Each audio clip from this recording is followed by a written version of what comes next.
Welcome to the General's Gentleman. Is balance in RTS games overrated?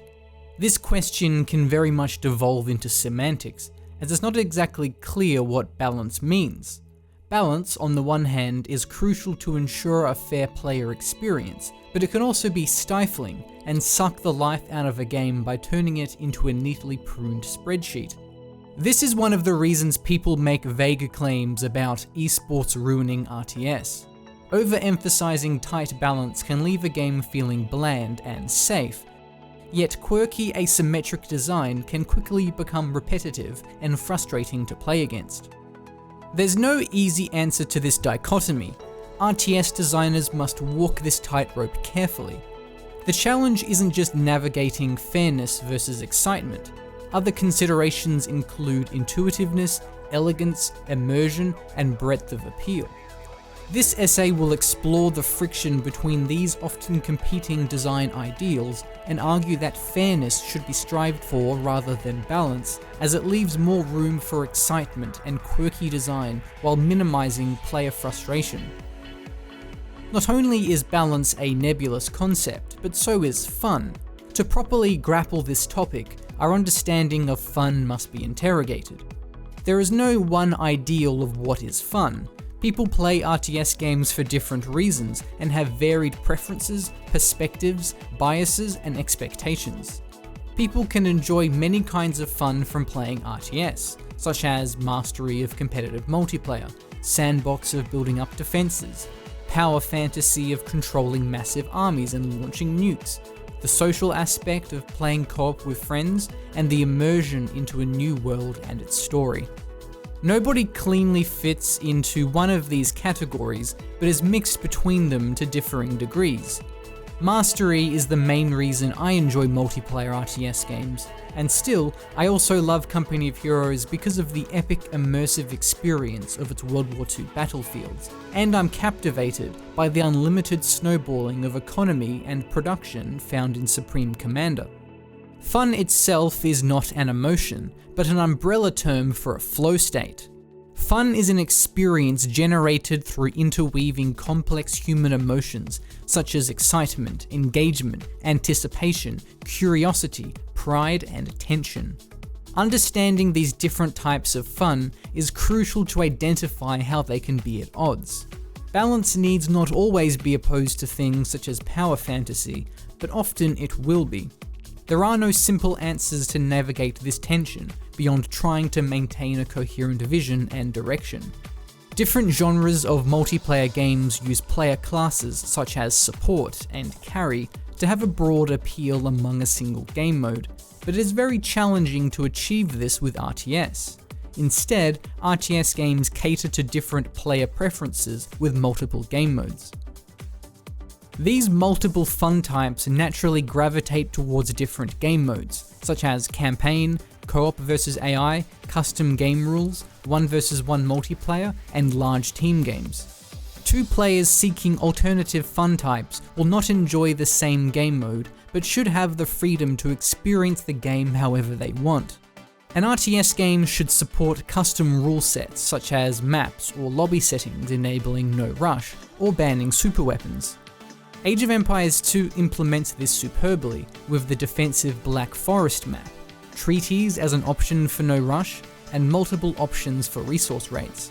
However, different game modes are still limited by sharing the same roster of units and abilities. Therefore, a balance change intended for 1 versus 1 could ruin the fun of something used in co-op versus AI. StarCraft 2 gets around this by having entirely different unit and upgrade sets for its campaign, co-op mode, and multiplayer. The unit sizes also change in the campaigns, where mechanical units such as siege tanks are much larger relative to marines. This alternate scaling presents a more realistic view of the game's fiction, which improves immersion and power fantasy without being constrained by multiplayer balance or pathfinding. That being said, Imbalance itself is not fun. It's not fun to be overly constrained to a limited meta way of playing, and it's not fun to have a bunch of useless units and abilities that never see the light of day. Balance is essential to prevent a game from becoming repetitive and predictable. If one strategy is optimal, then everything else is suboptimal, and that strategy will be used over and over again ad nauseum. Even in single player, it can be fun to discover and exploit imbalances until you end up abusing the exact same thing for 7 missions in a row. Yet discussions of balance may bring to mind blandness and safe design, another quiet death that can plague RTS. Nothing is more balanced than a mirror matchup, yet they tend to be the least popular matchups, demonstrating that balance is not the highest aim. Balance is necessary, but it stands alongside other crucial design considerations. Fairness is a more helpful framework than balance, as it's essential to make things feel powerful while remaining fair.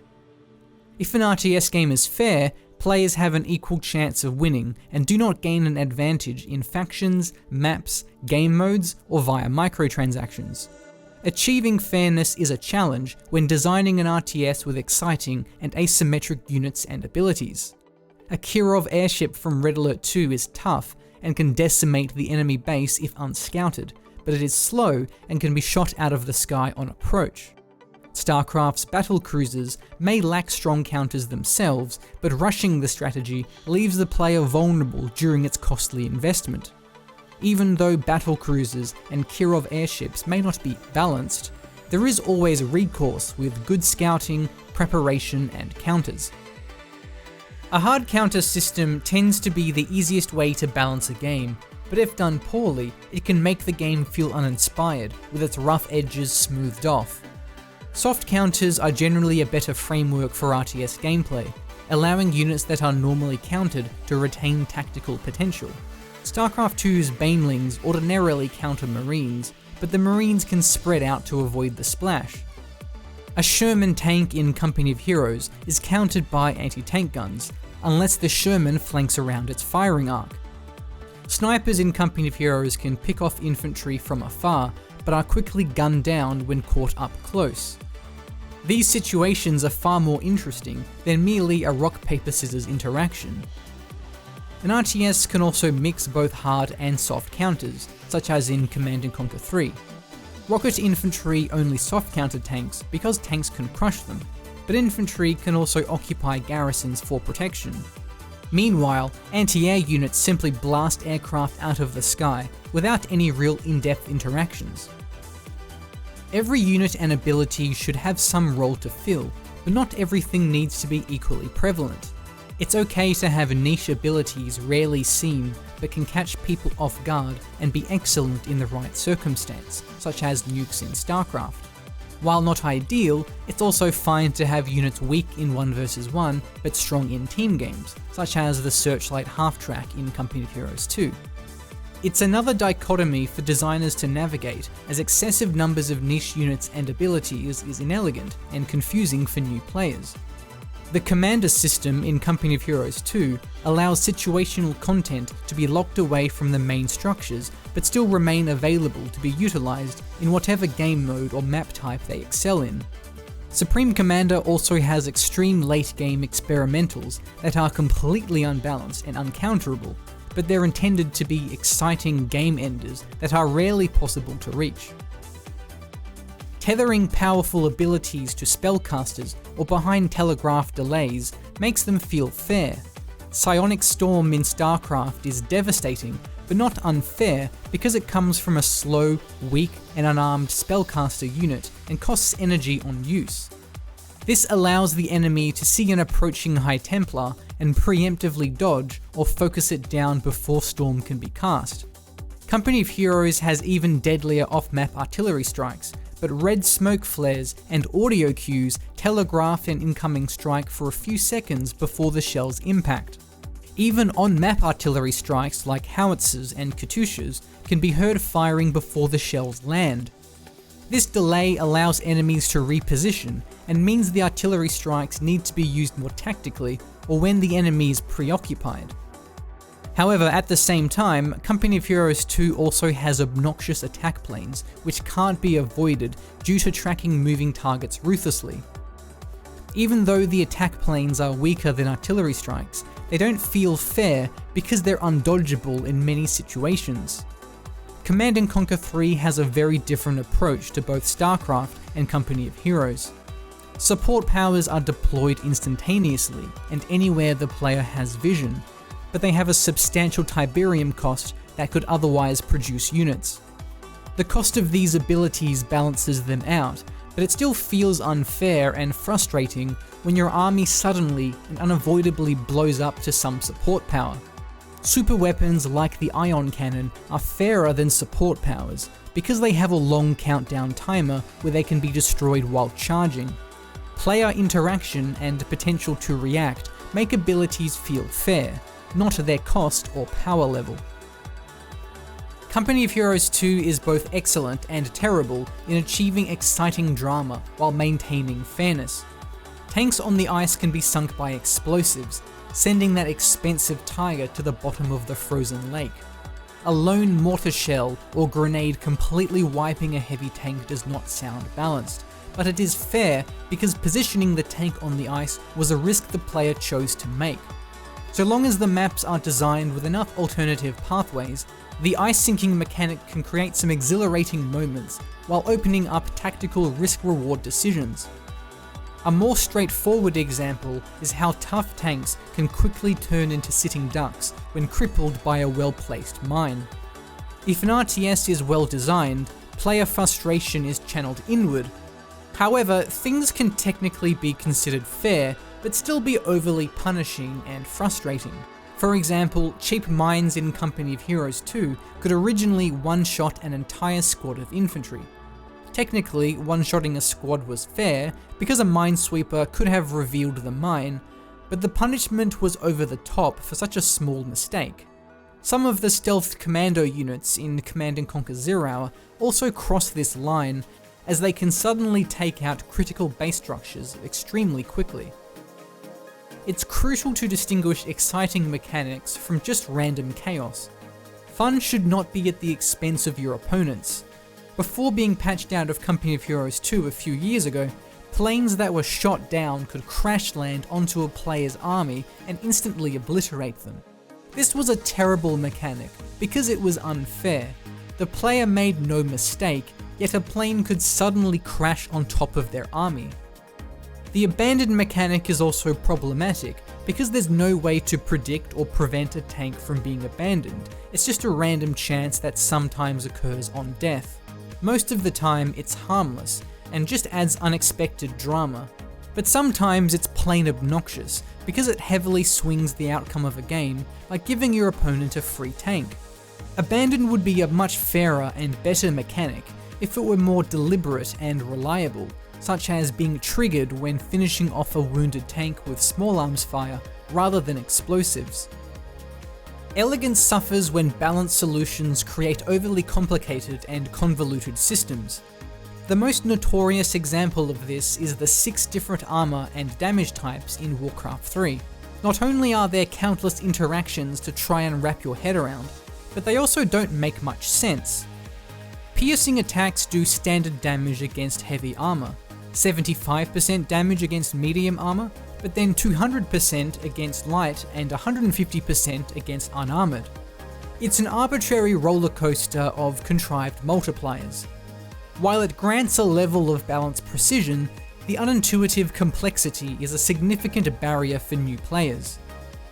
Damage bonuses and penalties are somewhat inevitable for balancing RTS games, but still, damage modifiers should try to be as minimal as possible, and rely on more innate characteristics such as splash, reload, and speed. StarCraft 2 is far more elegant with only 2 armor types, light and unarmored, but then utilizes additional intuitive tags such as biological or massive for spell targeting and further damage bonuses. Even if it's not self-evident what is considered massive, it becomes much easier and less tedious to memorize a system when it makes intuitive sense. Worse than confusing damage multipliers are contrived targeting limitations. StarCraft 2's Liberators are incapable of shooting at buildings for no real reason other than balance. This is a different situation to spider mines in StarCraft Brood War. Spider mines cannot target workers for important balance reasons, but this is justified in the fiction because all the worker units hover over them. Likewise, it makes sense for siege tanks to have a minimum attack range, as their barrel is arcing upwards, but it wouldn't make sense for a standard unit like a Dragoon. Company of Heroes 2 has its immersive experience harmed by contrived balance changes. In a recent update, the heavy B4 howitzer had its kill radius reduced, but given 3 shots per barrage to compensate. This made the B4's damage more reliable, but now its damage profile is far weaker than the railway artillery strike, which shares the same visual effect. And for some reason, the B4 now deals suppression, while the railway strike does not, despite having an identical explosion. The inconsistency of explosives is clunky, inelegant, and immersion breaking, but the wacky gameplay in other RTS games doesn't bother me. StarCraft 2 can get away with all kinds of silly gameplay, because it's a goofy sci-fi game with a cartoony art style. Likewise, it's fine for Age of Empires to have priests which convert enemies by saying or catapults that move around without a crew, because the units and the wider Age of Empires gameplay represents a historical abstraction. Company of Heroes does not have this luxury, as its realistic art style and smaller scale is far more grounded in its attempt to emulate authentic World War II combat. The exciting World War II experience of playing Company of Heroes is central to its appeal for many people, but contrived damage profiles and arcadey abilities have created a dissonance between its World War II immersion fantasy and its actual gameplay. Players are jarringly snapped out of the Company of Heroes experience every time a tank or a mortar shell explodes directly on top of someone, but lets them conveniently survive at 10% health for balance reasons. Command & Conquer 3 helps the player achieve a suspension of disbelief by having tank shells and rockets miss infantry, instead of doing little damage when exploding on them. Designers must recognize how balance can affect the ability for players to be immersed upon the world of an RTS. The discussion of balance is a challenge in the RTS space, and it's easy to talk past each other and get hung up on semantics. It's crucial to recognize the different types of fun, such as mastery and power fantasy, to appreciate how they might be at odds. Different game modes allow players to pursue the kinds of experiences they seek, and an RTS should give them the freedom to play the game on their terms, such as no rush maps. Imbalances make a game predictable and repetitive, and so balance is crucial as long as it doesn't subordinate excitement and unique and quirky designs. To avoid the stigma of balance as blandness, fairness is a more helpful concept and aim. Units and abilities should feel unbalanced in certain situations to make them exciting to use, but they should retain fairness by being possible to counter or prevent. Soft counters should generally be used over hard counters to give more flexibility and depth to unit interactions. Powerful spells and abilities should be anchored to something in the world, such as a fragile spellcaster or a telegraphed delay. RTS games need drama, tension, and excitement, but this is not the same as random unfair chaos. Elegance should be maintained by avoiding convoluted systems, such as excessive armor types, and balance factors should be justifiable by lore reasons when possible. The gameplay should mesh with the art style to enhance immersion while minimizing contrivances to maintain the suspension of disbelief. However, games with cartoony and unrealistic art styles can get away with very wacky gameplay because there's no dissonance between presentation and gameplay. Balance is fun, but it's the icing on the cake. Thank you so much for watching. My name is Callum McCall, and I hope you found this video helpful. I've done many of these RTS video essays already, so if you found this video interesting, I'd encourage you to go have a look at the playlist.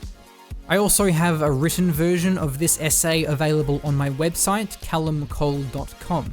And let me know below what your thoughts are in the comments. What are your favorite RTS games, and do you consider them balanced or imbalanced?